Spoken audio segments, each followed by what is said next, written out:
Meeting of the Oregon School Board is called to order at 6:31 p.m. on Monday, August 22nd, 2016 at Rome Corners Intermediate School. Janie, would you call the roll?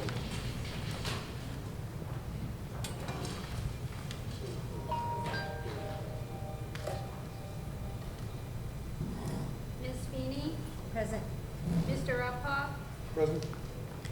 Ms. Flanagan? Present. Mr. Raymond? Here. Mr. Kraus? Yo. Ms. Mason? Yes. Mr. Zak? Present. Board has a quorum. I have proof that the meeting has been appropriately noticed for Rome Corners Intermediate School, and that we're all here and made our way there.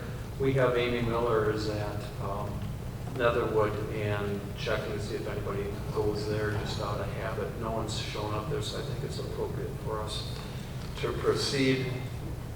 With that, I would need a motion to approve the agenda, but I would like to move up one of the informational items as the first communication from the public from Nina, because she has a dinner date, I believe, this evening, correct? With my parents. So with that change, I would entertain a motion to approve the agenda. So moved. Second. Charlie makes the motion, Dan seconds. Any discussion? All in favor signify by saying aye. Aye. Opposed?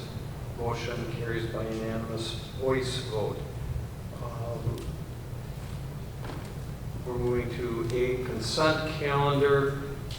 Is there any item on the consent calendar that any board member would like to have removed prior to consideration of the group? Okay, now seeing none, I would just note that with respect to the consent calendar items as an acceptance of donations, and we have a number of them. One is a $500 donation from the Optimist Club of Oregon, Brooklyn. One from Vogel Brothers for approximately $2,500 in school supplies. One from Walmart and Oregon, Brooklyn, McFarland, DFW. Through Calvin Gilbertson donated school supplies, and that has a value of approximately $1,000. The fourth annual Stuff the School bus was coordinated by the Oregon Brooklyn Optimist Club and Peter Pike. The donations valued approximately $5,400 for school supplies to our district. Oregon Community Bank and Trust donated $500 toward the purchase of backpacks for students in need. There will be a school supply drive in the next few weeks from Holy Mother of Consolation in conjunction with the efforts of the Rice Corporate, and those will be donated. We don't have a value at this time of those, and so that would be included in our acceptance of donations under the consent calendar. We thank all of those folks who made those generous contributions to and on behalf of our district. So I'd accept a motion to approve the consent calendar as posted. Jeff makes motion. Is there a second? Second. Gwen makes a second. Any discussion? All in favor signify by saying, now we actually have contracts there, so we're going to have to take the roll. Jeannie? Mr. Raymond? Yes. Ms. Mason? Yes. Ms. Feeney? Yes. Mr. Uphoff? Yes. Ms. Flanagan? Yes. Mr. Kraus? Yes, except for I abstained for the minutes of the previous meeting, which I was not here. And Mr. Zak? Yes. Motion carries 7-0 on all items except for the minutes, which Mr. Kraus abstains. Moving on to communications from the public. Nina, you're going off to school. Do you have anything, words of wisdom, one last time for us to consider? Definitely not the wisdom. That's what I'm trying to go get when I go to school. But I leave on Thursday, and I'm way behind on my packing, so I'm going to be busy like tomorrow and the next day after that. I'm going to be very busy. But I'm very, very grateful for the opportunity I've had over the past year to serve on the school board as a student liaison. I think that it's rare to find a district that cares so much about their students that they actually trust a teenage girl on the board with them every week. That I think is rare, and besides that, I think it's rare to create this kind of position. In a lot of districts, I know this sort of liaison thing just exists, and then it keeps like being turned over to the next school year. But for Oregon, it hadn't existed, at least recently. So for you guys to have enough trust in me and the student council that I was working with at the high school, means a lot to me.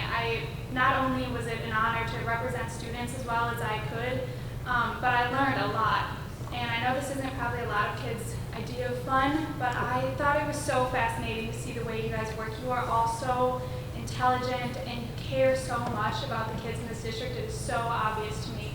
And even though a lot of you guys advocate for different kinds of things, I can tell that you're all thinking about kids all the time. It's so obvious to me. I'm really grateful for that. Knowing, like, leaving Oregon and knowing that these people are the ones, like, caring for our kids and advocating for them makes me so comfortable. Like, it's not like I have kids here or anything, but I do care about the future of this district. I think it's in really, really good hands. I'm really grateful for that kind of peace of mind.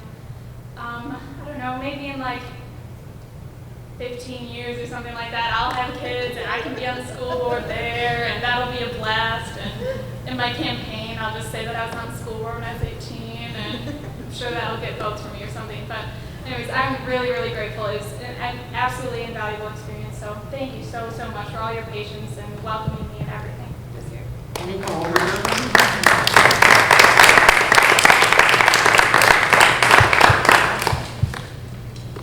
me give you a bag of paper. Well, this is a little, no, it's a little gift on behalf of the school board to you for the time spent.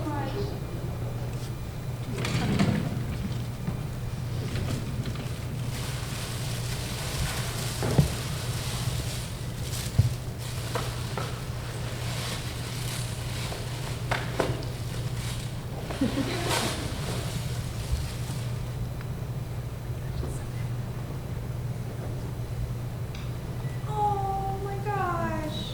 Oh, thank you so much. So making a difference award that she's made a difference in the district with her time and efforts on behalf of our board. So Thank you. thank you.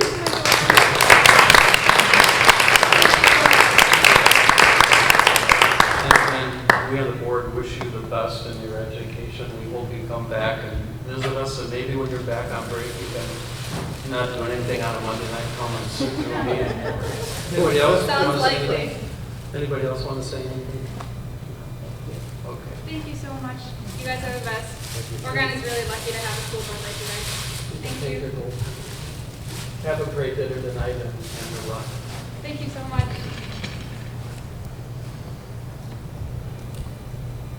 The public, through Board Policy 1804, has established the opportunity for members of the public to address the board. We've got one special request. We're going to have Mr. Peterson come up in a minute. But is there anybody else in the audience who would like to address the board at this time? Jeannie, have we got anyone registered? And we're checking down at Netherwood, and no one's down there as well. Is there anyone in the audience who wishes to address the board to the public? And one last time. Okay.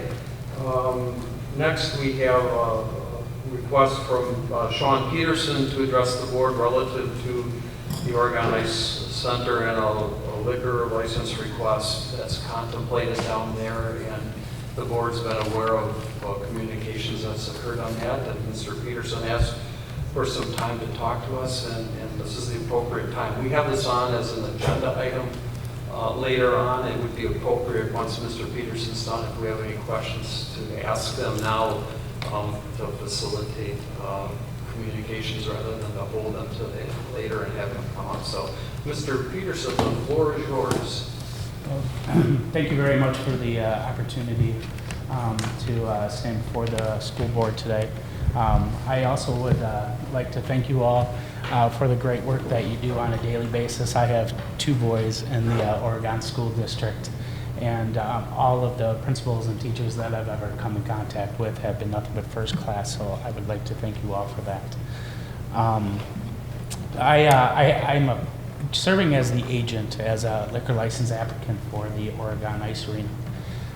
We are seeking this application to help supplement some revenue for the ice rink. It would serve as a revenue stream that would provide some additional resources, training, equipment, help reduce and keep costs low. The approval of this liquor license is not going to make or break the ice arena. or impact its sustainability in any way. But how the road led for me to be before you is upon the application. The president of the village board had asked Dr. Bussler for the school board's position as far as how they felt about a liquor license being approved at the Oregon Ice Arena while Oasis rents a piece or a part of that property. And the board's previous position has been to not be supportive of that, and I'm not here today to try to sell you on any sort of idea why I think alcohol and education are a good mix. Not a single reasonable person would think that, and I most certainly do not. I've been coaching hockey for the last 12 years, 4 of which here in Oregon, and I've served as a mentor and a coach for many youth throughout my time. And I believe that we want to create as safe of a learning environment as possible for these kids, and I certainly wouldn't want to do anything to interfere with that. What I'm coming to you today is for your reconsideration and maybe for your time to consider that I will be serving as the agent for this liquor license. I've had 12 years experience as a bartender, part-time, but 12 years experience. I've never had a single incident pertaining to the sale of alcohol to an underage person or any other incident which required a hearing or a violation or anything along those lines. I have spoken with Chief Ewell with the Oregon Police Department about my plan for how we will go about protecting our youth, protecting against underage service. I have had a bit of an exchange with Dr. Bussler about how I could separate the Oasis Center and safeguard those students from being exposed to alcohol, the removing of signage. We would never serve alcohol during school time. We would never serve alcohol at a WIAA event. We would provide barrier so that the viewing areas of the Oasis area would not be able to see the Oregon Ice Arena area, the skating rink, or the lobby.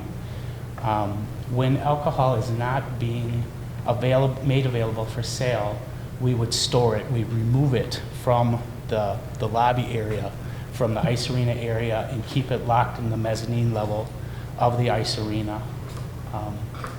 Any person that would operate under my liquor license and would be a person who would be selling alcohol would be required to be a licensed bartender, which would be certified through the village board. And any person, if there's such a large event like one of the Wisconsin Whalers games or any other large event, we would have a third-party security. So I'm asking the board for these reconsiderations and understanding that Oasis is in the final year of its lease. They're beginning to be prepared to move on to make the next chapter. The Oregon Ice Arena, I believe, would like to begin to make those preparations as well. And I'm hoping for the ability to coexist and find a mutually rewarding relationship for the next year. So thank you all for your time. Thank you. This is the time for the board to ask specific factual questions or clarifying questions as opposed to getting to whether or not we support the request or not. That will come later. But if you have any specific questions of Mr. Peterson's, now's the time. Barbie. So can you explain at what events the alcohol would be sold and what days of the week and what time those events are held? Presently, we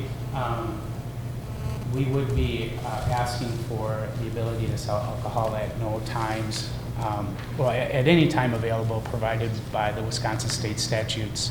A condition of the license would be to or I don't even know if it would need to be a specific condition, but my promise to the Village of Oregon, and we can include it into the conditions of the license if needed be, that we would not sell alcohol during any school times. So anytime that any occupation of an OASIS learning environment would be there during any WIAA games. As far as specific events, we would be seeking specifically for Wisconsin Whaler games, which is a junior hockey event. They're 18 to 20-year-olds who are seeking NCAA eligibility, seeking a higher level of their career. So it's not just a bunch of guys getting together to play hockey. They're serious athletes looking to make the next step of their hockey playing career. There could be other tournament events. We have various Rink in the New Year. It's a big fundraiser for the Oregon Ice Arena. But yeah, if the underlying issue to your question is would there be children around, yes, potentially, but there would be no additional advertising, nothing more significant about our facility than there would be offered at any other restaurant where a child may be. Any other questions from Mr. Peterson? Charlie? Yeah. Thank you for coming to talk with us about this issue. I have a couple of questions. One, I assume a lot of the activities which families would be present would also possibly have alcohol available. I have a concern about people consuming alcohol, driving to the event, and then returning home.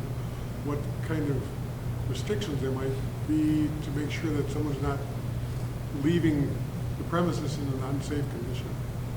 It's a very valid question, and something that my 12 years as a bartender has taught me is when to recognize when a person has been overserved and cut that person off. I've recently completed my responsible beverage servers class, which provides additional education about that very type of thing. In addition, as I stated previously, I have spoken with Chief Ewell of the Oregon Police Department about the procedures that we would have in place for security, for checking identification. Each person obviously reacts differently. The responsibility is still on the driver and the person to operate safely, but it would not be, we are not pursuing any sort of bar situation. And I'd like to also be clear that we are not seeking an actual hard liquor license. We're only seeking beer and wine. But liquor is not something that we are after. We are not looking to stay open until 2 o'clock in the morning until bar time. That's not the type of thing that we're promoting. Charlie? And make sure everyone hit your button. We got out of practice another wood. Quick follow-up question. My assumption is that part of this application is driven by concern in terms of the economics and viability for the ice rink, or looking at ways in which you can enhance your revenue stream at the ice rink. Question is, what other options have been explored? Are there any other things being considered that might be an alternative way of generating some additional revenue for the rink? I apologize. I can't speak specifically to all of the Oregon Ice Arena Board's activities. I am not personally on the Ice Arena Board. It's something that I felt was very important as the go-to buck stops here kind of position, where I could go before this board, before the Oregon Village Board, the Oregon Observer, and proclaim to the public that it would, if there's an issue, it's going to stop right here with this person. So me, Sean Peterson, is the one who is responsible for managing the staff and for making sure that all of the safeguards are in place. So I don't know what other revenue generation methods that they are seeking. However, I do know that the Wisconsin Whalers are the only team in their league that does not have a beer, the ability to sell beer, or I don't know specifically about wine, but for sure beer. And I believe that will play a part into the sustainability of that team here in Oregon. And that could be a potential other significant loss for that revenue if we're not able to secure that. Of course, with Oasis leaving, there will be a void also to fill with the rent that is collected with that. So I would venture to guess that there is a plan in place, but I am not aware of it. Any other board member have questions? Mr. Raymond? I think the last time the board discussed this subject, one of our main concerns was exposure of students to alcohol marketing. And you've mentioned signage. I think one of our other concerns was when deliveries might take place. Would there be any way to restrict deliveries to when there are no students present? That is a great question, and I don't have the answer to that. I can tell you, though, that sounds like a terrific suggestion, and if there's a way that we could work that out with that distributor, we would push to make that happen.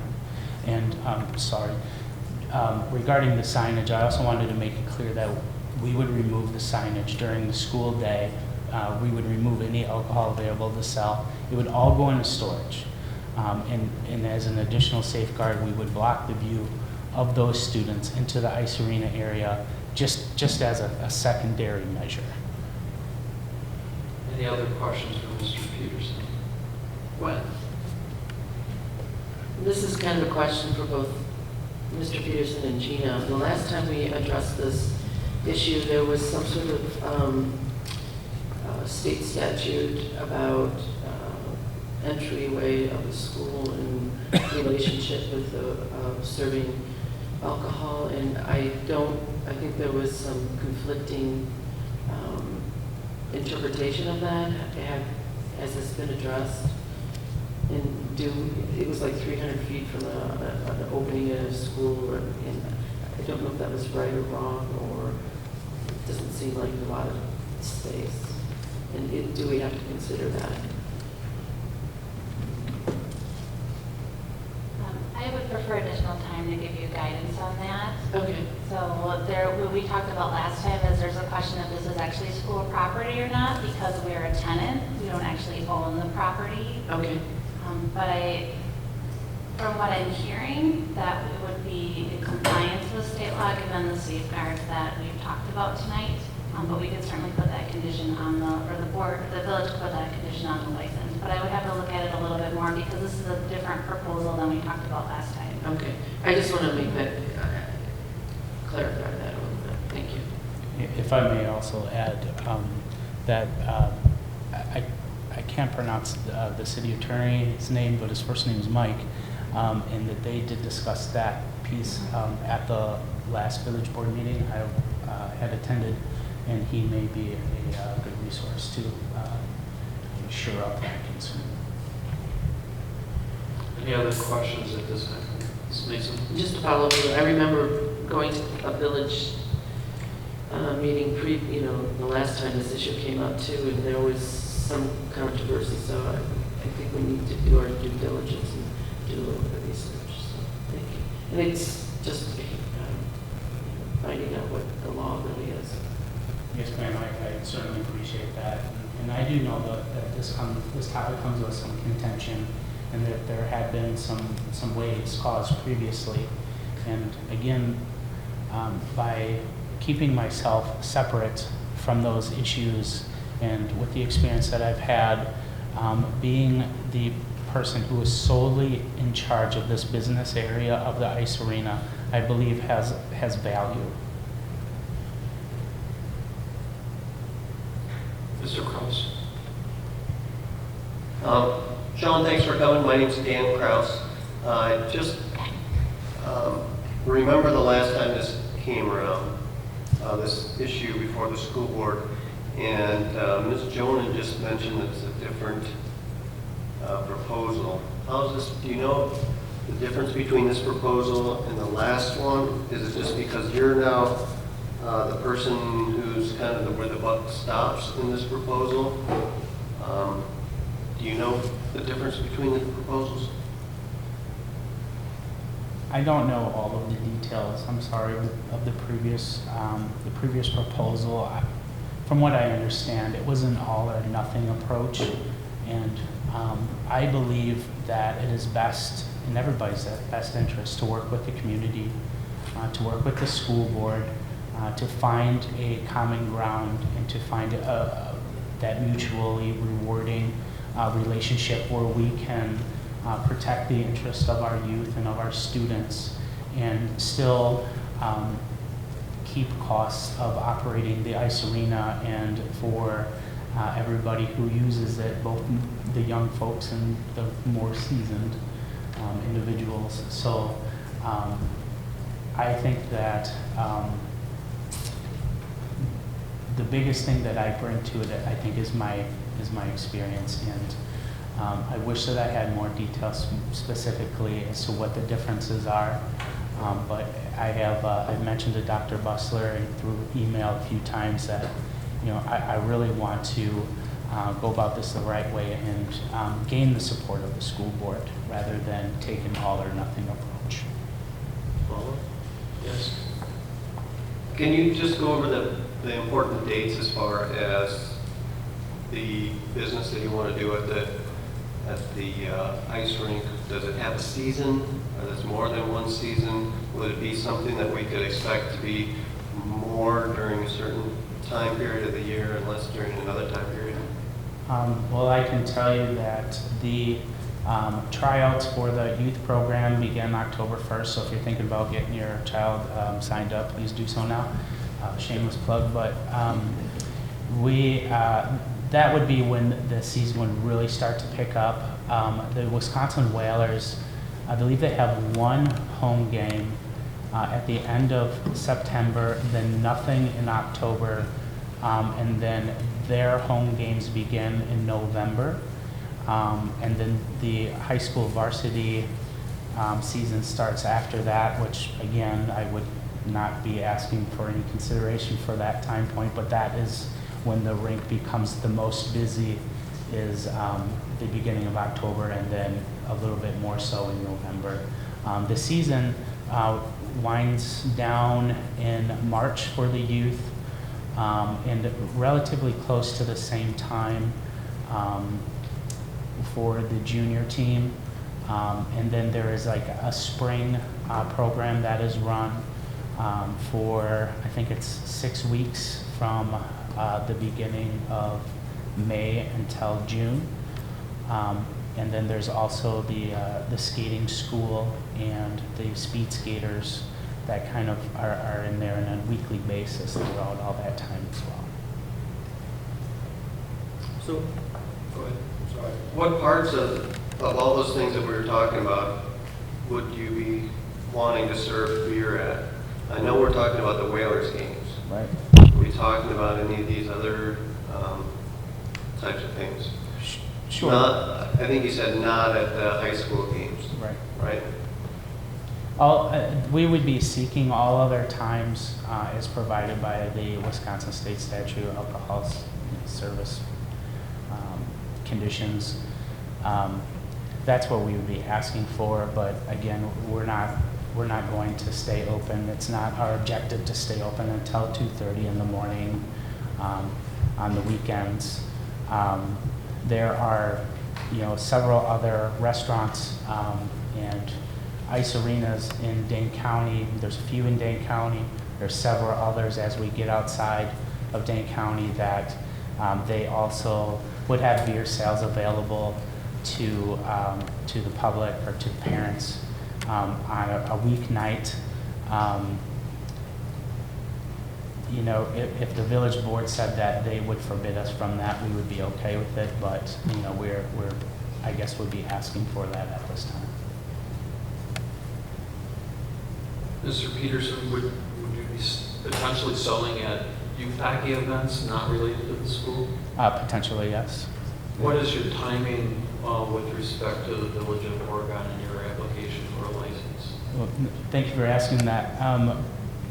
Initially, I had asked for the application just as myself as the applicant, but after speaking with the city attorney and the lease conditions, we discovered that it may be better for me to focus just on this priority. So I would actually be acting as an agent on behalf of the ice arena. So a new application needed to be submitted. So that pushed us back a couple of weeks.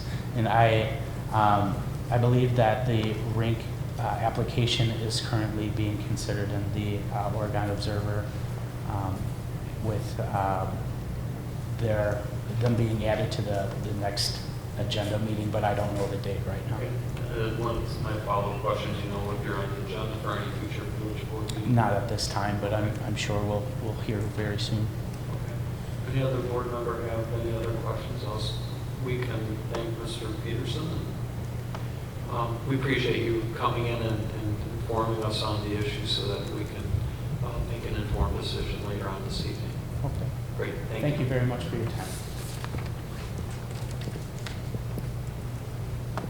Next on the agenda is information items and OEA report. And Mr. Johnson, are you going to give us a report tonight? Yes. Okay, Nate's here with an OEA report. I already did speak on length. Oh, let me introduce myself. I'm Nathan Johnson. I'm a high school teacher at Oregon High School. I teach science, and I'm here on behalf of the OEA Board of Directors. I'm here to speak briefly about the proposal on teacher recruitment, retention, and development. I spoke at length at the last school board meeting on this, so I won't spend as much time on that, but I just wanted to reiterate a few comments that I made last time. It is important to education to recruit, develop, and retain quality teachers because that leads to quality education. It's a key component of quality education in the classroom. The board has already found half the funds to fund a program on recruiting, developing, and retaining teachers, and is now only going to be asking the community for the other half of these funds in exceeding our current revenue cap. I commend the board for working so diligently to find the funds within the existing revenue cap to minimize the tax impact of this plan. State politics broke education funding. Right now, the revenue caps are strangling how funding works for education in Wisconsin, and our teachers locally have borne the brunt of that with salaries essentially frozen in place for the last 6 years. The OEA believes it is important to have quality teachers in order to have quality education, and that this proposal combines ensuring compensation to recruit and retain quality teachers while also developing and evaluating teachers to ensure that every student receives a quality education. The OEA would strongly urge the school board and community to support quality education for Oregon students. And while we have not taken our official vote on this, I anticipate that the OEA will be voting officially to fully support the proposal before the board as it goes to the community. Thank you very much. Thank you. We've had our student report, and now to action items. D1 is the annual meeting agenda, and the request tonight is for us to approve the agenda for the budget hearing and annual meeting on September 26, 2016 at 6:30. A sample agenda for that meeting has been in your packets. It's very similar to the form, not identical, other than dates to ones we've had in the past. So, does anybody have any questions specifically about the agenda for the budget hearing or annual meeting that will occur on September 26th per last year's annual meeting action setting that time and date? I would move approval. Is there a second? Second. Ms. Mason seconds. I think because it's the annual meeting agenda, let's just call the roll on that. Any further discussion by Jamie, call the roll. Mr. Uphoff, Yes? Ms. Mason, Yes. Ms. Feedy, Yes. Ms. Flanagan. Yes. Mr. Raymond. Yes. Mr. Kraus. Yes.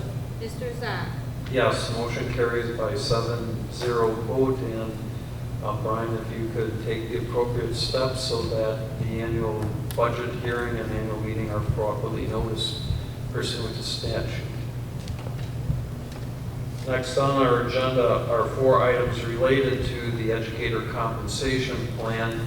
And I think the way we'll proceed is if, Brian, you could provide a quick overview of each of those 4 at the same time, and then we'll ask questions related to the package of 4 because they're interrelated.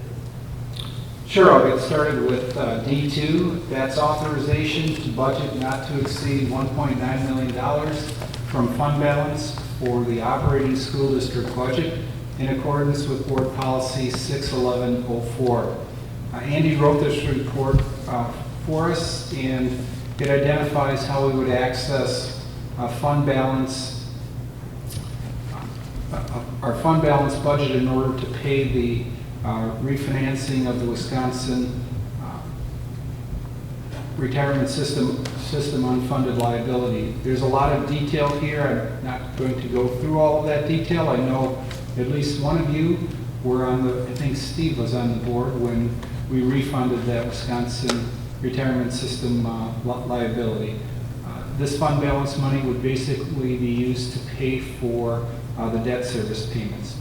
Then off to agenda item D3, that's authorization to use fund balance to pay the WRS unfunded liability bond payments beginning in 17-18 through 2022 through 2023 in order to help fund educational staff compensation in accordance with Board Policy 61104. You'll notice there's actually 2 items. First, D2 is an action item, and then D3. Both of them would require a 2/3 majority vote. If you have detailed questions, Andy can certainly walk through the details. Then the next item is the resolution authorizing the school district budget, the school district budget to exceed the revenue cap by $1.5 million for recurring purposes. Gina and I worked last week with the attorneys from Quarles and Brady, and this is basically the resolution that would increase our revenue cap by $1.5 million. Then the next item is, and you'll see this is a little longer motion, it's a resolution providing for a referendum election on the question of the approval of a resolution authorizing the school district budget to exceed revenue limit by $1.5 million for recurring purposes. Again, the key phrase there is recurring purposes. It means it goes on. It goes on into the future. Exhibit A, if you have that in front of you, I don't have a page number on my electronic copy, but Exhibit A is the actual question that the Quarles and Brady attorneys have put together. I'll just read the question. We wrote it in yes means yes, not yes means no, or no means yes. Yes, a yes vote is a vote affirmative in favor. Shall the Oregon School District, Dane, Rock, and Greene counties, Wisconsin, for the 2016-17 school year, so that means the school year we're currently in, and thereafter be authorized to exceed the revenue limit specified in section 12191 Wisconsin state statutes by $1.5 million a year for recurring purposes consisting of paying employee compensation for teachers and other educational staff. Again, we drafted this with the Quarles and Brady's attorney. It requires 2 motions for the board to approve, both in the affirmative. These 2 motions do not require 2/3 vote. We can go through more details of the resolutions. I know for some of you, you've seen these before with referenda elections. It's the standard recurring purposes resolutions. And with that, I'll stop and see if you have any questions on one or all 4 of those items. Okay, this will be the opportunity to ask specific questions or seek clarification on any of the 4 items, D2 D3, D4, or D5, Brian or Andy or Gina. And then after we are done with the questions and clarifications, then we'll have an opportunity to comment on those. Charlie. Brian, I'm a little concerned about the language of the resolution itself, in as much as we've had some conversations about what is the goal or purpose of the referendum. It seems to me, as we discussed it, the purpose really is, as was stated earlier by me, to recruit and retain qualified personnel. It seems to me that really ought to be part of the language of the resolution, rather than just saying it's for the purpose of paying employee compensation. Because employee compensation is the means by which we achieve that goal, but it seems to me the real purpose is, as was previously stated, to assure the quality of instructional staff available to students in the district. I would say this is standard language that's used by a bond council when we're looking at either a recurring referendum or a non-recurring referendum, and there's going to be compensation associated as payment to school staff. And remember, when the bond attorneys put this together, they'll use broad, general purpose resolution language. I'm not sure that there's anything against or what you've stated, but we use the typical language that was recommended to us by Quarles and Brady. And I don't think the board has the option to adjust that language, because we have matched that to the notice requirements. If the board wanted to change this resolution, we would need to go back to Quarles and Brady, have them provide us the appropriate notification that would go on the agenda, and adjust the resolution accordingly. I think you can do that, because you still have till next Tuesday to take action. But for tonight's action, if you're going to act on these sets of resolutions, it's the standard set provided by Quarles and Brady. I don't know if I've answered your question with that explanation. You provided an explanation, but I'm still a little mystified, because part of the conversation we've had actually over several months right now, as we talked about the purpose and the goal of the referendum, was really focused on maintaining educational quality of instruction for students in the district by ensuring that we can recruit and retain qualified personnel. It seems to me that that's a stronger case to make. What's being discussed here in terms of is really the means rather than the goal. And I mean, I can live with this, but I guess I'm a little concerned that I would also say on the flip side, one of the things that bond counsel is always concerned about is the extent that we never cross the line in terms of advocacy. And one could make an argument on the language that you just suggested could potentially cross the line on advocacy. And I have a great deal of confidence in the bond counsel of Quarles and Brady. They work with literally hundreds of school districts in the state of Wisconsin, and I'd be happy to take if it's the will of the board, I'd be happy to take your feedback back to Brian Lancer, but I'm not sure that it's going to change the resolution language that he would recommend to the school board. Yeah, my only concern. Hang on, Gina had a point. Can't go on if there's both of you are on. Well, I completely understand what you're saying, Charles, and I talked with bond counsel quite a bit about your concern, and he had two responses for me, which reassured me. One is that we have to inform the public what the money is going to go to, and so compensation is just more transparent as to what the resolution is for.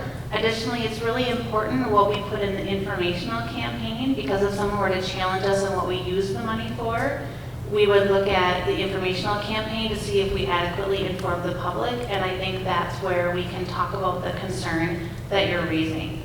The reason that it's compensation is because it's not just salary that goes for the referendum. We also have to look at paying Wisconsin retirement and Social Security on top of that. So compensation was the more comprehensive term to inform the public as to what the money is actually going to be spent on.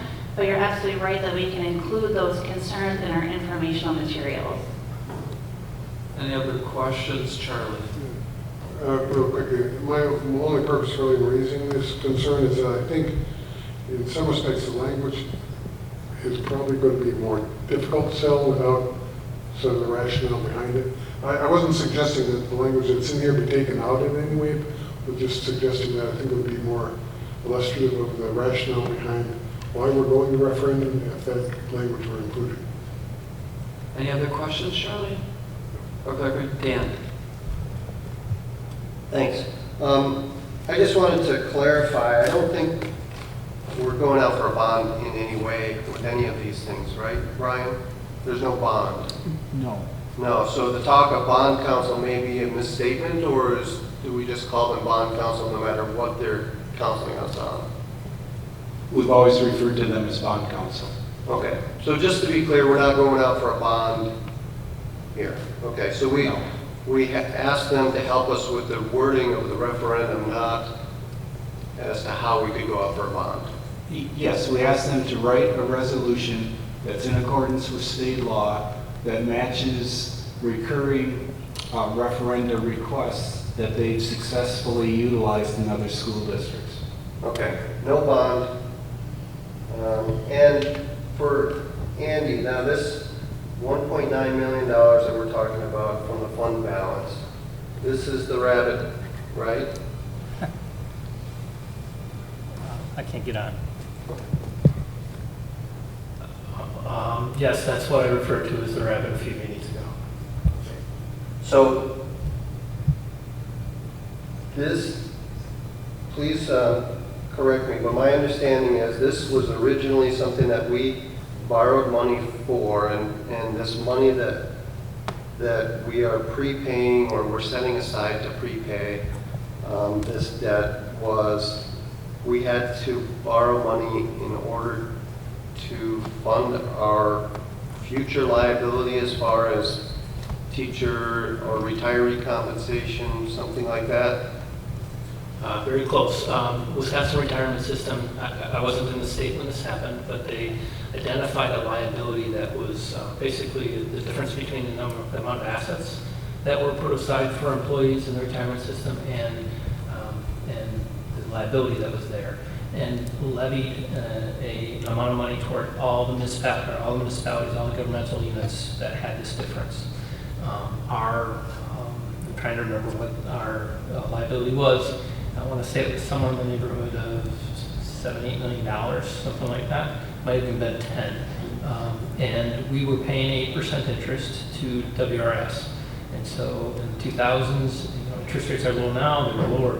They were low back then as well. A lot of districts, including us, decided that we could basically finance that at a lot lesser interest rate than what WRS folks were charging us. So it would have normally taken us 40 years to pay off that debt. We essentially did it in under 20 by doing this. So, but unfortunately, there's a few years left on that debt, and so by putting this money aside, we're accessing that ongoing revenue source sooner than had we not done what we're proposing. So this type of debt that we're paying off, we have to pay, or at least we have been paying within inside the revenue cap using operational funds. And is because I'm dimly aware that there are some debts that we can pay with outside of the revenue cap, or that we do pay outside the revenue cap. For instance, the debt on our new renovations in the referendum. So this basically, and I'm just stating my understanding of this, is that we've been using all of this 300 and some thousand every year to pay off this debt that we were told that we had to pay. And now we're basically freeing that up so that we can use it for something else. And what we're going to be using it for is salaries. That's absolutely correct. You got it right on. Thanks. Any other questions, Dan? Okay, Ms. Raymond. Ms. Mason? I too had a concern about the verbiage on this particular on the item that's going to show up on the ballot, but with the explanations and using it as even making sure that people have seen it before they go to the polls might be effective too, so that they understand it. And, you know, nobody's going to look at, and we have to put section 121.91, but we might get some questions about that, so we need to be well versed in that. So my question is, can we do that? Like, teach people how to read this beforehand without actually being an advocate? Yes, that's the reason we hired the Donovan Group a couple of years ago, so they will help us message, if you recall. No, my specific point is this particular item specifically right here. Can we add that? We cannot add that to our learning package, can we? Or can we? Oh, yes, we can. Okay. Yeah, we'll put the question right in our informational. Well, then I'm comfortable leaving it alone and, you know, not recreating the wheel here. Any more questions, someone? And, yeah, I understand why we got Donovan. Any more questions, someone? Well, lots of them, but not for today. Okay. Ms. Beanie? No questions. Ms. Flanagan? No. Okay. Gina, you've been the appointee from the district who led the comp group. And before we consider this package as a board, I want to give you an opportunity to speak toward it and to the board about whether we should approve this or not. And one point I want to make is that when we talk about the educator compensation plan, we're talking specifically about option 3 that had been before the board, because that wasn't specified in the documents as such. Go ahead, Gina. Thank you, Steve.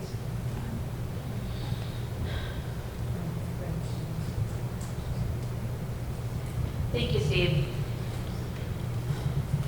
One of the many things that makes Oregon a truly great school district is having a school board with the passion and vision to adopt board papers over the last 25 years that guide the learning of our students.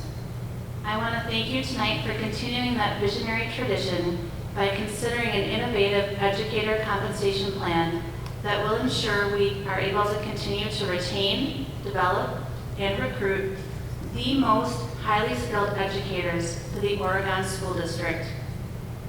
Research proves time and time again that the single most effective way to enhance student achievement is through skilled educators who motivate students to learn. As the Human Resources Director, I am concerned about our future ability to continue to put the most highly skilled educators in the classroom. Dane County is an extremely competitive market for the best teachers. All of the districts that surround us have adopted new teacher salary schedules. I know that many of our teachers could leave us for area schools and make more money. We have been lucky so far that they have stuck with us with the hope that a new plan was coming, but how long can we ask them to wait? Added to that, our applicant pools are shrinking. More and more teachers in Wisconsin are leaving the profession, and even fewer are entering it. Enrollment in Wisconsin university teaching programs have fallen 28%, impacting the teaching profession for years to come. In a very short time, the market has changed. When I started here only 4 years ago, not one teacher called me to ask me for the salary schedule before even applying for a job with us. Now, those calls are common. We have been very fortunate so far that we have been able to hire the best and the brightest teachers for our students. But if we do not find a new path forward soon, we won't be able to retain and recruit the same caliber of teachers that we have now. You can make a difference tonight. Our educators and the OEA have told us that we have the right plan. It is the right time, and I am confident with the right information, the community will choose the right decision for our future. I ask each of you to vote yes on these motions tonight. Thank you. Thank you, Gina. Before we get into the motions, I want to walk around the table and see if any of you have any thoughts before we proceed. I'll start with Ms. Flanagan.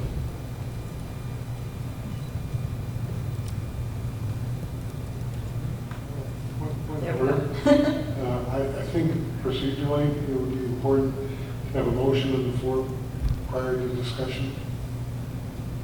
I'll defer to the parliamentarian, Gina, on this and whether we need that as we work through this. That's a good point, Charles. I was so excited. We should have a motion on the floor. Okay. So I'll entertain a motion with respect to action item D2, which is to authorize, this is pursuant to our board policy 611.04, to exceed 1.9 million, not to exceed 1.9 million from fund balance. Do I have that motion? Charlie makes a motion. Is there a second? Second. Gwen makes a second. Okay, now I'm going to walk through and see if any of you have any comments about how we proceed. I just have some general comments about what's before us tonight. As a school board member, I think these are really serious questions, and as we look at the plans before us tonight, the proposal, here are the questions that I have as a school board member. Does the plan address teacher accountability? And I think the answer to that is yes. We've got a really extensive professional development plan involved in this compensation plan. We expect our teachers to do that. If they don't, there are consequences of what happens if they don't follow a professional development plan. Is it competitive? Does it help us solve the problems that Gina just addressed? I think the answer to that is yes. Is it sustainable? We spent a lot of time as a board looking at the options, and I think we've arrived at one that provides us with the most predictable financial future and is really responsible. And then finally, is the district able to share in the cost? And I think that we can tell the taxpayers in this community the answer to that is yes as well, that we are finding funds within our own budget through things that Andy was able to do that will allow us to help fund this plan.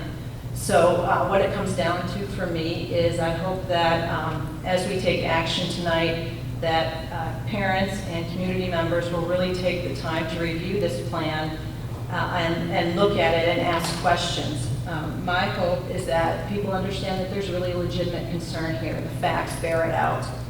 And it is our job as the Board of Education to work with administrators to come up with a plan to solve the problems that are before the school district. And I personally believe that we have with this plan. Ms. Feeney.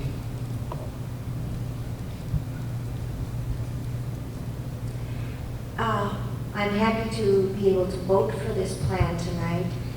School districts all over the state have been put in a position where we cannot offer teachers the opportunity to advance as they move into their profession.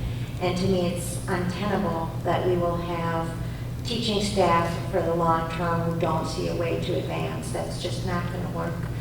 I'm concerned about the impact on taxpayers, and I know everybody at this table is. I do not see that we can hold back on this. It's going to be essential to where we want to go, and in the end, it's important for our whole community that we're educating our students the way they need to be educated to be prepared for the world they're moving into. Thank you, Ms. Mason. First of all, I want to thank administration for doing their job and bringing forward and spending, as Gina said, years working up this plan. And Andy, thank you for finding us a way to get around and to actually contribute, and so that it takes some of the burden off of the taxpayer. I think that's very, very important. But the most important thing that I find with this compensation plan is that it sends a signal out to other communities in Wisconsin, in other places in Wisconsin, that here in Oregon, we take education very, very seriously, and that we walk the walk. And I too have the same concerns about taxpayers, but I think that in the final analysis, this is an investment not only in our own community, but above and beyond any of that, which is very important. It's an investment in our children, and our children are what we're here for. And I think it's exciting, very exciting, that the school board and administration have been working diligently to create a vision paper, which also includes highly educated and teachers and administrators and all educators to be responsible for who and what we do with our children. And the bottom line is that when you think about how much money it really does add to your tax bill, it's something that I am willing to pay, and even though I don't have anybody in the district at this point in time, I am willing to pay that, because education is the foundation of all lives, and I think that we have a great opportunity here, and I wholeheartedly support this that authorization vote. So onward and upward. Thank you, Gwen. Mr. Raymond. As has previously been stated tonight, we know that the cornerstone of a great education is great educators. That was articulated by people that attended the visioning conference last summer. It's specified in the position paper that hopefully will be approved by the board at the next meeting. And folks that actually live this life have known it for decades. To attract and retain great educators, we simply need a new compensation plan, as Joan has specified before. If we're able to implement this plan before us, people that are much brighter than me have said it will not only set us apart from other Dane County districts, but it may set us apart statewide. That's a pretty exciting possibility. I want the taxpayers to know that this compensation plan does have accountability built in. Progression through the plan is based on professional development, not just years of service. I remember back in 2010, when I got my property tax bill, that it was $300 or $400 less than it had been previously, which never happens. And instead of making me happy, I was actually quite sad, because I knew why it had been decreased. And the fact of the matter is, for the last 6 years, we've been getting by with less than what is necessary. To fund the kind of excellent education that we expect in this district, we simply need our operational funds to be increased. The district has tightened its belts. We are using money from fund balance to help fund this compensation plan, so I hope the community can look at this as a partnership. Thank you, Mr. Kraus.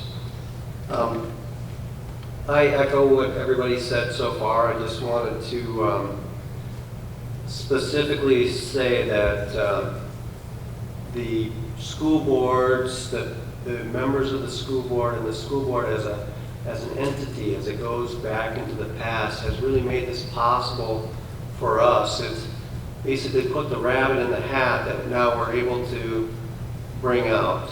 We've got some fund balance there where other school districts are not so lucky. Because of the way that our administration and the school boards before us have gone about being very fiscally responsible, we've got something that we might not otherwise have. So to the members of the public, I just want to say that this school board has been very fiscally responsible, but also just as a little tweak, keep in mind that there's, as far as we can see, there's no more rabbits in the hat. We continue to be cut at the state level, so even though we're asking for this, this is not something that's going to solve all our problems forever. This is a great thing. I think it's going to make our school district stand out for some time. But we are still under attack by the funding monsters at the state level. So we must continue to be vigilant and continue to be good stewards of the tax money that we do get. Thanks. Mr. Upoff. I'm a retired senior citizen.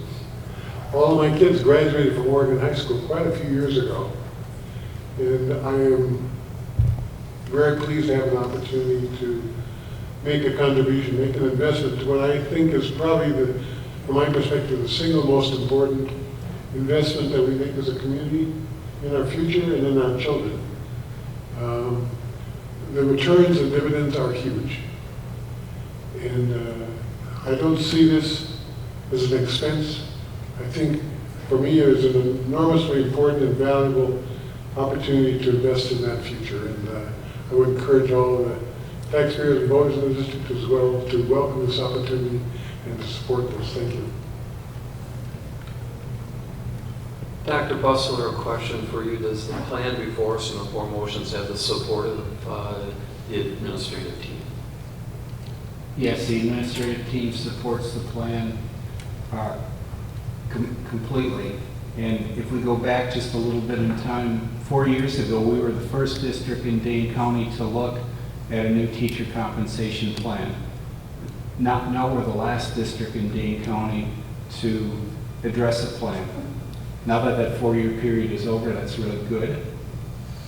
But our students are going to benefit from the best teachers in every classroom.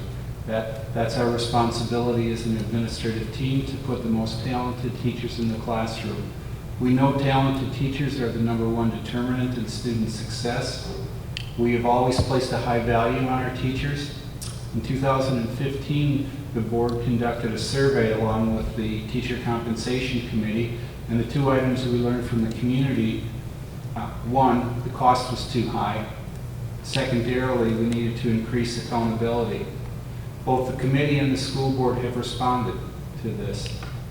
The market has clearly changed for teachers in the state of Wisconsin. Our recruiting markets have changed dramatically. As Ms. Jonan mentioned, we regularly have teachers that are being recruited by other districts. In 2015 at the Visioning Conference, the participants, over 130 people, ranked one of our top 5 priorities for the next several years as teacher compensation and increasing compensation.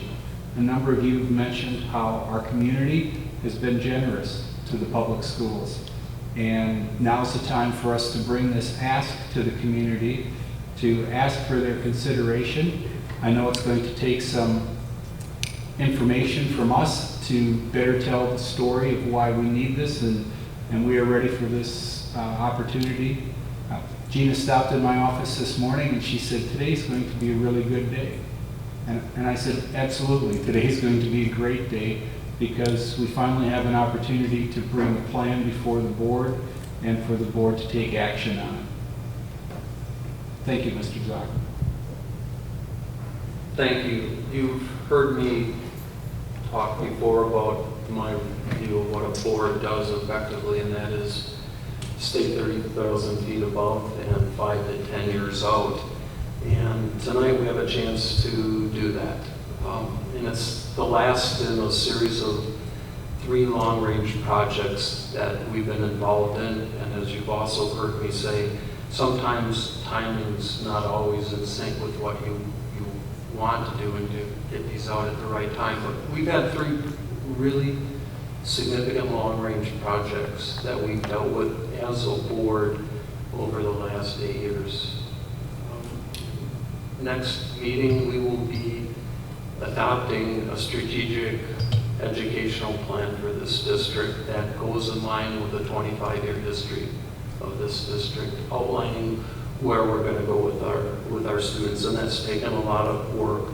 And one of the key pillars in that paper is retaining, developing, and attracting new educators, because we know the best way for student success to occur is through those teachers that we have in the classroom and working with our students. Second thing that happened in long range view started in 2008, knowing that we needed facilities in which to undertake those tasks.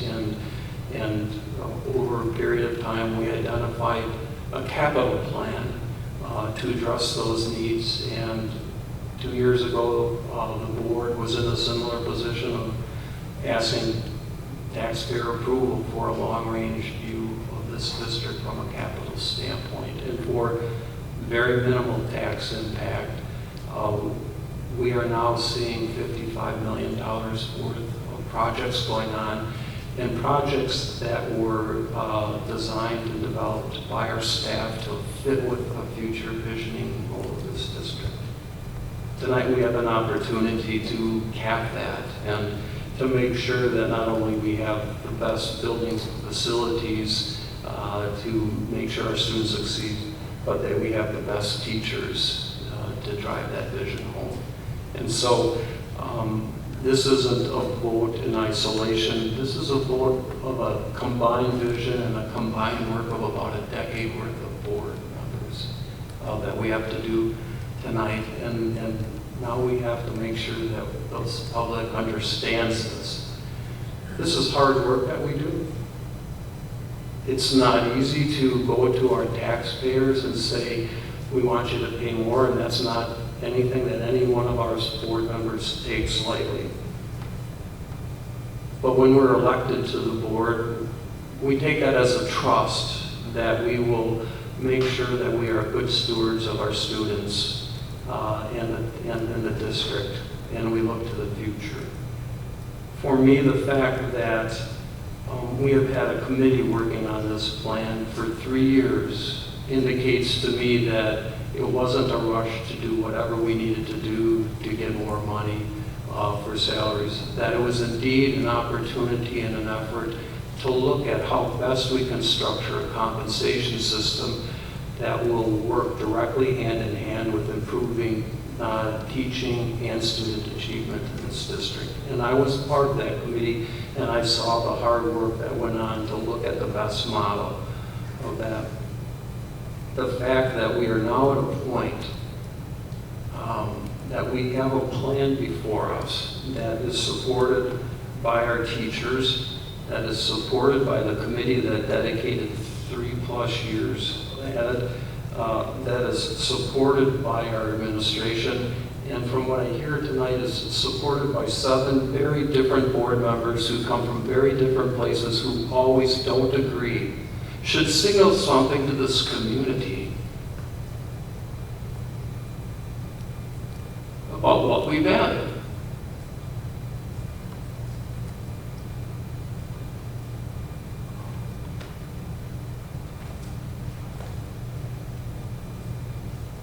We have under D2 a motion.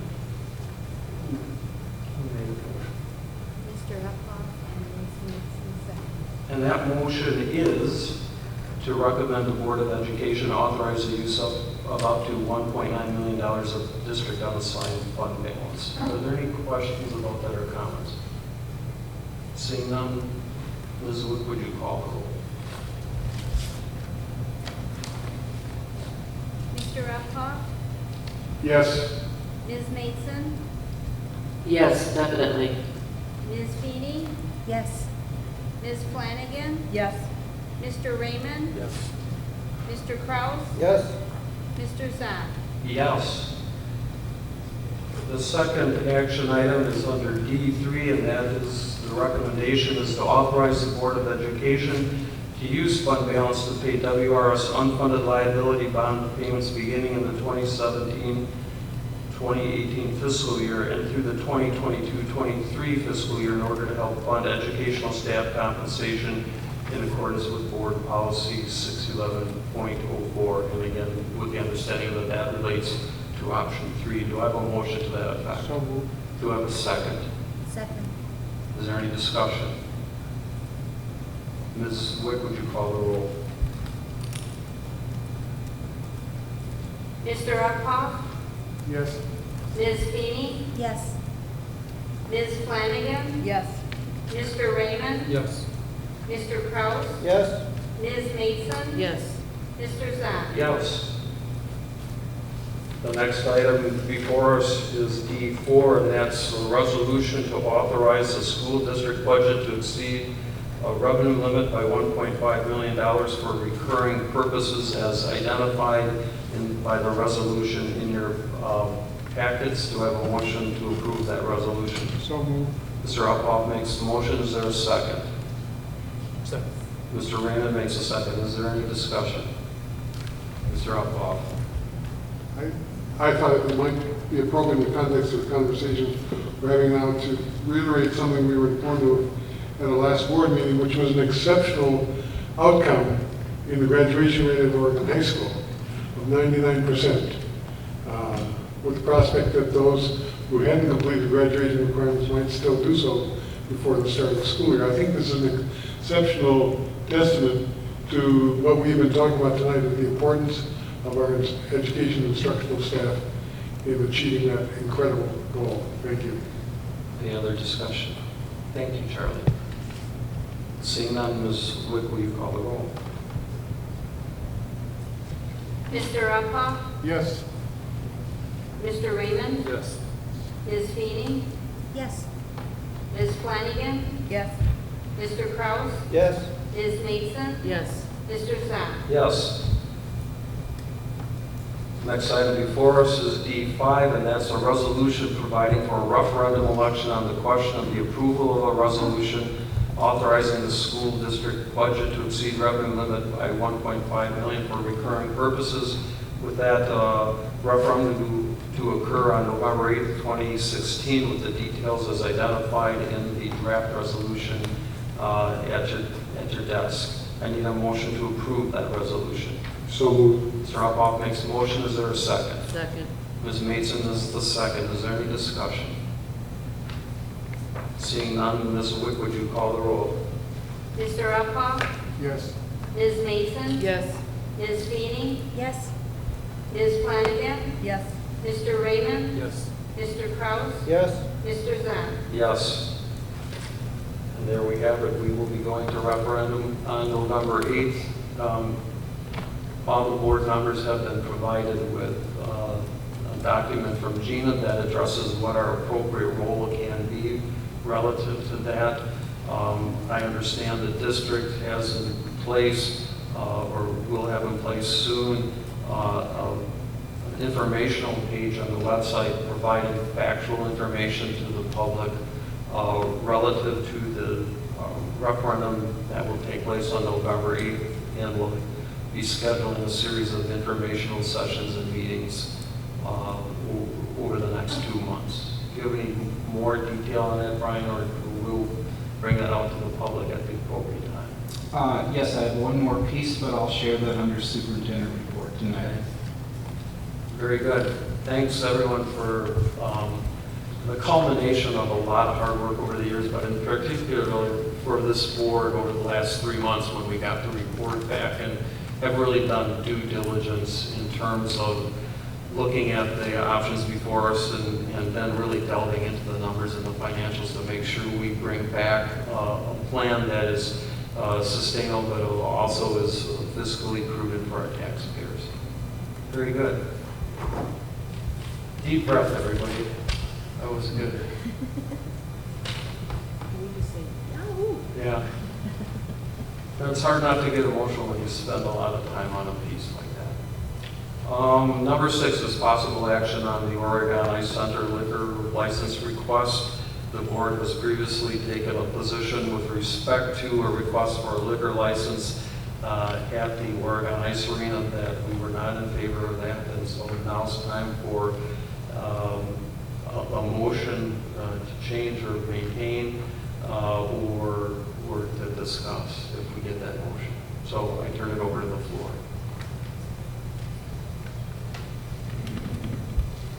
I have a question. Mr. Kraus. Somebody needs to. I'll get off. Thanks. Gina, before you said that this is a different proposal, can you explain how it's different? Sure. So under the state statute, there's a question of what is school premises, and that would be any portion that we rent. So we could decide whether or not to allow alcohol on that portion that we rent. And so what we talked about last time was we rent the space at Oasis, but then there's common areas at the ice rink. And so last time it wasn't clear about where the alcohol was going to be stored, and it might potentially have been stored in those common areas. And so the village's attorney and I were talking about that, about really who makes the ultimate decision of what happens in that area, given that we use it, but it's not officially part of Oasis, but it is in the lease that we rent that. So what I heard tonight is that the alcohol would be stored off the premises, if I understood that correctly. And so that's a little bit different than what the village's attorney and I were talking about last time. And so that it would only be there when it was being served and then being stored off-site. And so then the question is, well, where is it being served? Is it in those common areas that we rent and potentially control, or is it in a different area? So those are the kind of questions that we were talking about last time. So if it wouldn't be in an area that we rent, then it would be solely a village decision. If it's an area that we rent, then we would have legal authority to say no. I will note that in August of last year, the board voted 7-0, indicating its preference that no alcohol be served at the ice arena, that identified some of our specific concerns on that. So that's our current policy as a board, or a policy statement. It's not a formal policy. Ms. Mason. Maybe this is for Mr. Peterson, and I just thought of this, so I apologize for not asking it sooner. What do you have projected revenues, estimates that you can garner for the sale of alcohol in October, November, December, January, and February? Yes, if you could, because we need to get this on camera for our viewing public. No, ma'am. I'm just going to bring a procedural question again. This is something I think where we should have a motion prior to discussion. I will let the question go on because we're not commenting on any policies, but just answer the question. No, ma'am, I do not have those figures available presently. Great, thank you. And Charlie, I think you're right that if we're going to have any further discussion, someone needs to make a motion. Any board member wish to make a motion at this point? Ms. Flanagan? Can I just ask a procedural question? So moving forward, we would need a motion that is a motion to reconsider, is that correct? Or would it be a brand new motion related to this proposal? I thought Ms. Jonan answered that from a parliamentary viewpoint. Given that it's a new board, it could be a new motion. So a motion to reconsider has to be the subsequent board meeting from the original motion. And Gene, just for clarification, that if the board, if there's no motion and takes no action, our prior statement remains on the books? That's correct. Okay. Is there a motion from the table? Is there a motion on the table? Ms. Feeney?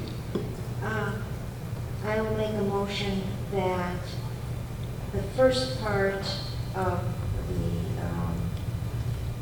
one that was passed in August 2015 be removed, and the new statement says the board does not want its students exposed to alcohol or alcohol-related signage during the school day or at district-sponsored events, and does not wish students to witness the delivery or removal of alcohol during the school day or see remnants of alcohol use.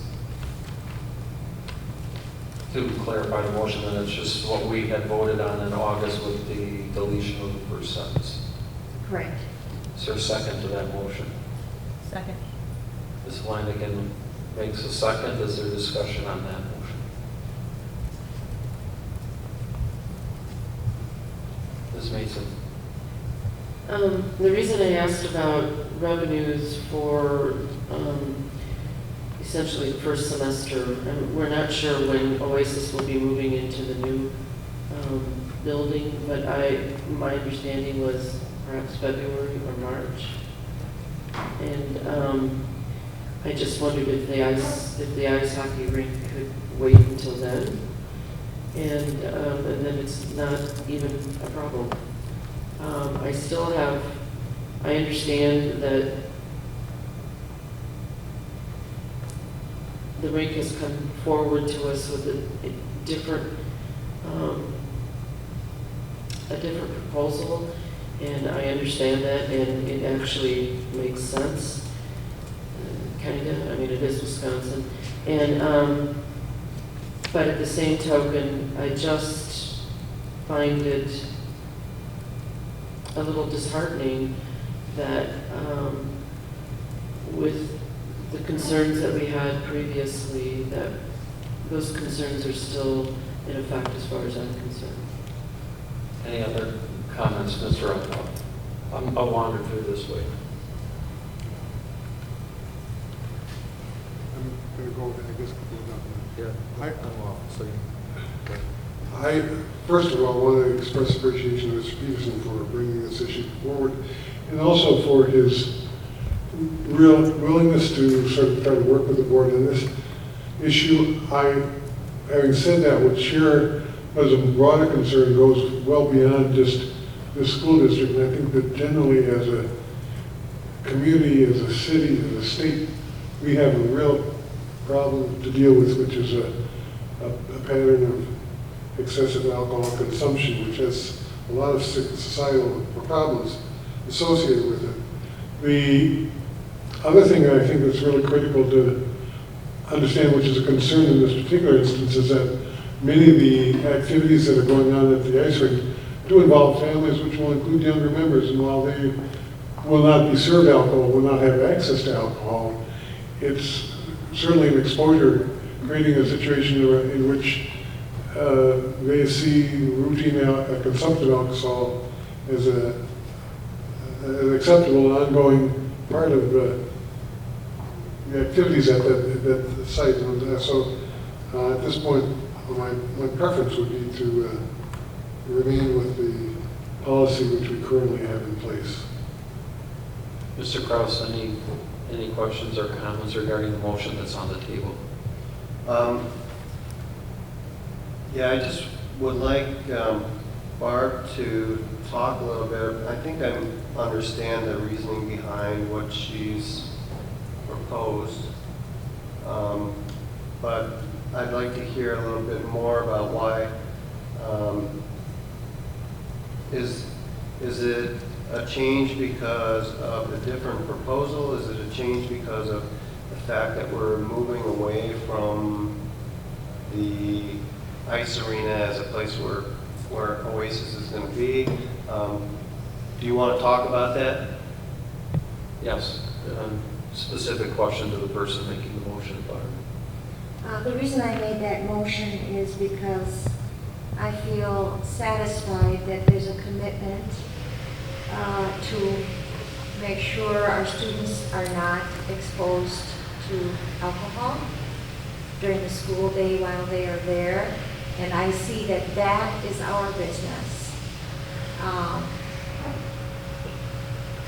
That is our concern. My role, I do not view it as my role to make sure that young people do not view adults drinking alcohol. That's not my role in this world. And I would be inconsistent if I thought it was, because in fact, my kids are grown now, but I do take them or have taken them to restaurants where adults are consuming alcohol. At family events, we have children there and the adults drink alcohol responsibly. So I'm not in a position to say no family should allow their children to view adults consuming alcohol. It's not consistent with what I do myself. So I feel like I'm satisfied that there's an opportunity here to make sure our responsibility to not have our students exposed to alcohol while they're at school is satisfied. Dan, did that answer your questions? Any further comments or questions? Yes, if I could just make a comment. I think I understand what you're saying, Bart, about that, and I agree with you. But I think as a school board member, for my own self, is I would rather have that stronger statement at the beginning, because I think it's more likely that it will certainly, or it's more likely that it will keep the viewing and the possible dangers of being close to alcohol from our kids if we use a stronger statement. Not that it's necessarily our job to make sure that the fewest people in the community view people drinking alcohol, but I think that if we make a stronger statement, or if we keep the statement stronger as it is, that it's less likely that the kids in our school district will come across that, at least at the ice arena or at Oasis. Thank you, Dan. Mr. Raymond? I would prefer that the language remain the same for a couple of reasons. First of all, I didn't have an assurance tonight that delivery could take place only when students are not present, so that's still a concern of mine. Additionally, it does not seem that the lack of alcohol sales won't pose a financial burden for the folks that are running the hockey rink. And given that Oasis will be elsewhere in 1 year for the next 9 months, I just assume leave things the way they are. Ms. Mason? Jeff said it perfectly. I agree with, or wait until Oasis moves out of there. Then it's not an issue. Let's skip you, Ms. Feeney, and bump to Ms. Flanagan. Nothing further. Okay. I'm okay with the motion the way it is. I agree with Ms. Feeney that our lane is with respect to the portion of the building that we lease and what we do there, and that's with respect to our students, and that's what we've been asked to comment on, and that the village board has to evaluate the proposal before it, giving the input of all the people who have contact with that facility or utilize that facility.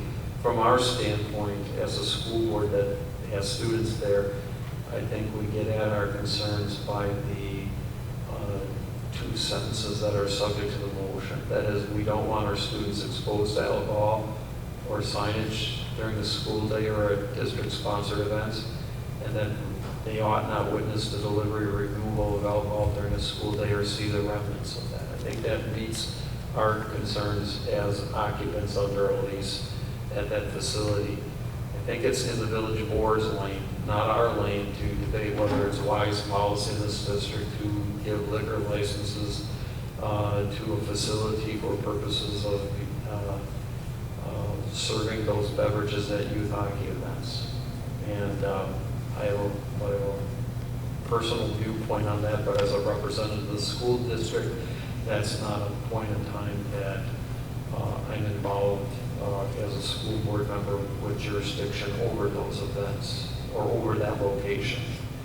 So that's the reason why I'm okay with it. Ms. Feeney, since you made the motion, anything else? No. Okay. Anybody else have any final thoughts before I have Ms. Wood call the roll? Seeing none, Janie, would you call the roll? And the motion is to utilize the word language from August 10th of 2015 and delete the first sentence. Ms. Feeney? Yes. Ms. Flanagan? Yes. Mr. Uphoff? No. Mr. Raymond? No. Mr. Kraus? No.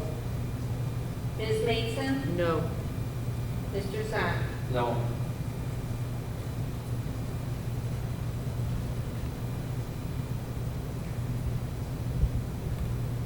Motion fails by a 5-2 vote. Next on our agenda is committee reports. Policy. And Ms. Feeney. The policy committee was scheduled to meet in September, but I talked to Gina today, and I propose that we do not meet in September and October. We have nothing pressing on the agenda, and we do have other really pressing work in front of it. And my concern is not for the board members who would be attending those meetings, but more specifically for the staff who are going to be extremely busy supporting this upcoming referendum. So I'm going to ask the policy committee meeting members to hold that date on their calendars in case something urgent comes up that we need to deal with, or if that time slot can be used for something else referendum related. Thank you. Vision and steering, Mr. Raymond. VSC met last Wednesday, and we reviewed the executive summary for the position paper. Just as a reminder to folks, tomorrow is the deadline for any more input.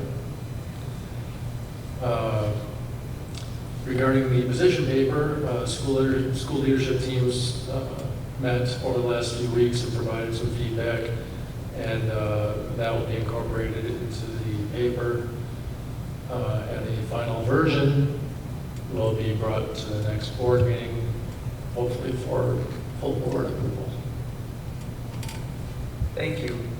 Agenda item F, informational items. Dr. Bussler or Andy, are you on for the 2016-2017 school year information?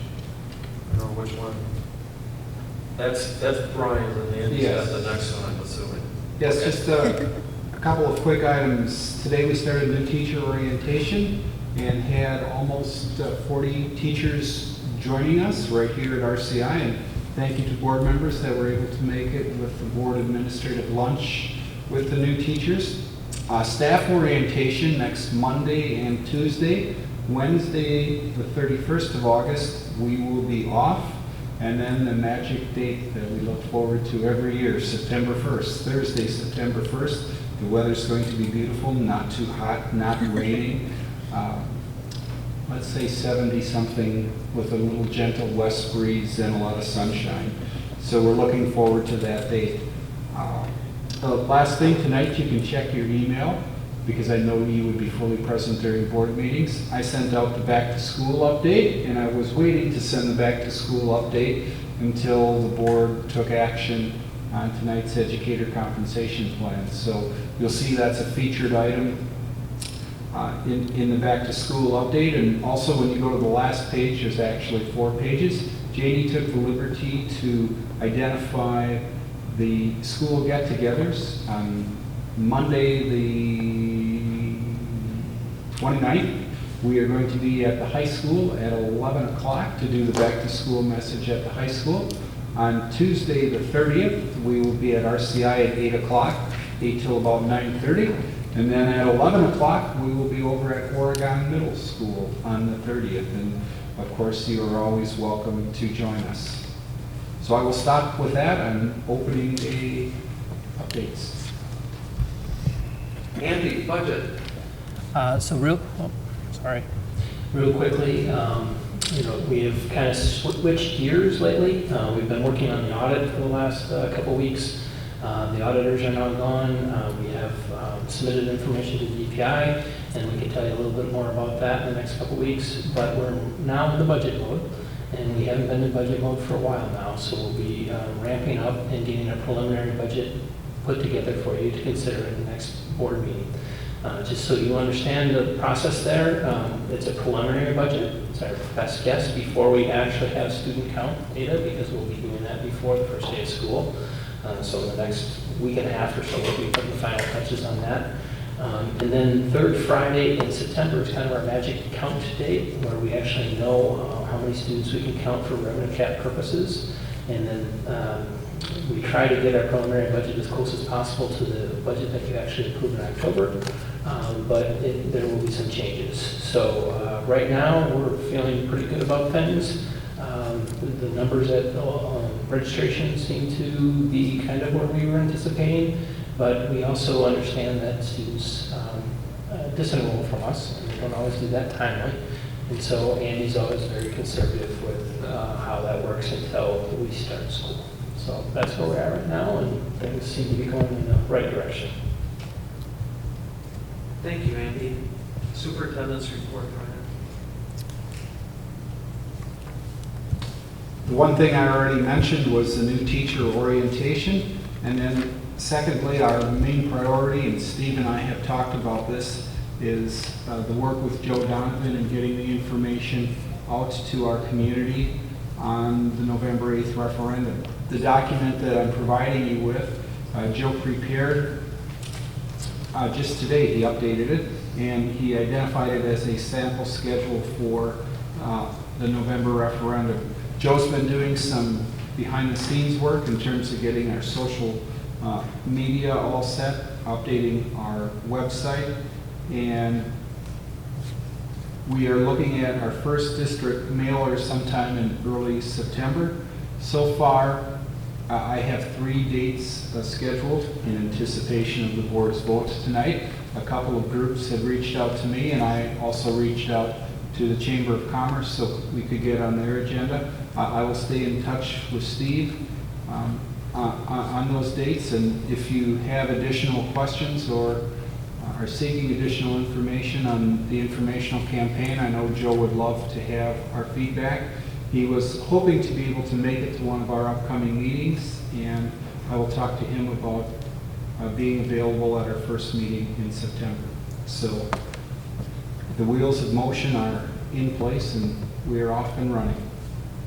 Thanks, and Brian and I have talked, and we're going to be talking quite a bit this week about the information sharing that we can legally do as part of the district to make sure that the voters have all the factual information.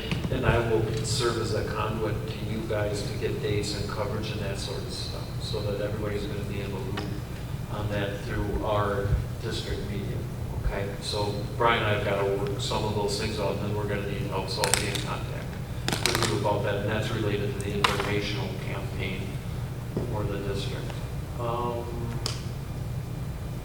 Great. Future agenda. Brian, we've got one before us for the meeting of September 12th of 2016. That's our first meeting that month. The second meeting will be our annual budget meeting, a budget hearing, and the annual district meeting, where we usually try to shorten the action items that night. So recognizing the 12th will be our primary business meeting for the month of September. So one thing that we're going to need on there, Brian, that I notice on D in action items would be the approval of the board paper. That's going to be coming out of vision, which is a significant step. And then Gwen and I had talked, and she had asked me timely a month or so ago about the student policy on alcohol and other drugs and the canine unit. She recognized how busy we were going to be on other stuff and said, let's hold that till September. So we're going to bring that forward that first number. So thanks for your patience, Gwen, and getting into us or letting us hold on that. So, okay. Yeah, the only additional item I have right now is under informational items, and I'll just call it the Donovan report. Yep. I think we'll need a regular update in terms of our informational campaign. Barb? The policy committee did pass a recommendation for approval of the policy related to board committees. And looking at the agenda, it seems like this is a light agenda, and maybe this would be a good meeting to do that. Okay. So we'll put that recommendation from policy as an action item? Right. Okay, got that, Judy. Okay, go ahead. September 12th meeting, are we scheduled to have it at Netherwood Knoll? Yes. Because, well, the reason why I'm asking, and I don't, it's not to be snarky or anything like that, it just, if we have some of this stuff on our agenda, i.e. the policy 436, I don't know if the community will come out in force or not, and I'm just wondering about space. There's plenty of space at Netherwood. Okay. Yep. Yeah, tonight's adjustment to RCI was, we pulled an old agenda that had RCI, and we worked on the RCI agenda. Brian and I looked at it, we worked on it last week. And you know how sometimes you cannot identify it until it's too late? Well, that happened to be the case today. When Jeannie mentioned to me, I said, you're absolutely correct. It does say RCI on the agenda tonight, and we're going to leave it because we had the referendum vote, and we did not want people to be confused with a potential change. But we will make sure and pull the proper agenda, as you can see we did for this, and we're back to Netherwood. And I understand why we are at at Netherwood, but I just like high ceilings, and this room is comfortable. And you can see the beginning of the new boardroom. We see the iron work is going up, or it's going to be really nice facility. One thing that a number of folks have talked to me about is whether we could arrange a board tour of on an off night. So we'll notice a meeting, but if we could work out with Findorf, what would be a good night to do a board tour, like at 5:30? Yeah, of the high school, and also then go to the middle school. So. And let's have JD do a doodle poll so we could get Matt Stoutman from Findorf, and I'm guessing Nathan might want to come from Braid as well, and then we can join up, and if we pick the right day around weather fronts, you might be able to wear regular shoes, otherwise bring an extra pair of shoes because they're going to get dirty. Okay, and so we'll plan on doing the middle school and the high school, because those are the big projects. Absolutely. And then Days are getting shorter. Yeah. You have to think about daylight. like 5:30, right, when they're done with their construction day.